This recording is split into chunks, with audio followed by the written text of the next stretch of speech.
All of you, first, I'm profoundly grateful, and I would be here regardless. I'm grateful to Bruce Lunsford for his friendship to me and to Hillary. I'm grateful to him for taking on Mitch McConnell. And so if he didn't even have a chance to win, I'd be here. But we need him to win. And he's going to win if you turn out for him.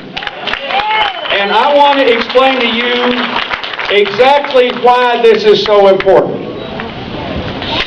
And I want you to understand, you really have not only the fate of the people in your neighborhood and your state, but the direction of this country in your hands. We're going to have an earthquake here on Election Day. I don't care what anybody says. This thing is going to... And in the country, Senator Obama is going to win a great victory because the American people are going to...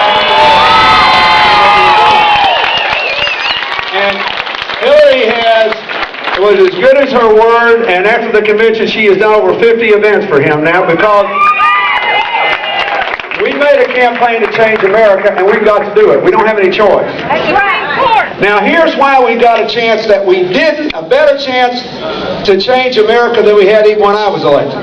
If you remember when I was elected, and Kentucky voted for me twice and I'm very grateful. If you remember, people basically thought my predecessor was a good man who'd kind of gotten out of touch, the economy was in terrible shape, and I looked like I had half good sense, so people gave me a chance to be president. But there was not the understanding then that there is now, that this is not just about personalities, this is about ideas and policies and philosophy. Why? Because President Bush got to embody that age-old adage that life's greatest curse is answered prayers. He was the first Republican president to have a solid Republican Congress behind him for 6 of his 8 years in office. And so we finally got to see what would happen to America if they actually got to do what they had been talking about doing since the mid-1970s. In other words, Senator McConnell, as a Republican leader, was critical to the consequences of what we are now living with. And it's very important, because I can't remember when we've been in a mess like this.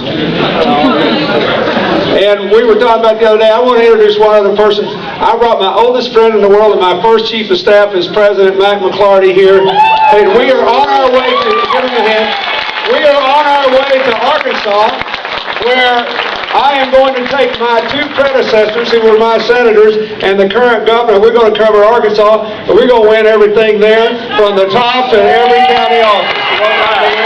We're going to do it. But here's why.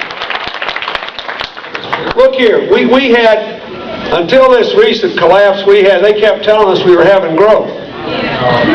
But after family incomes went up $7,500 a year when I was president, they were $2,000 lower than the day I left office after inflation.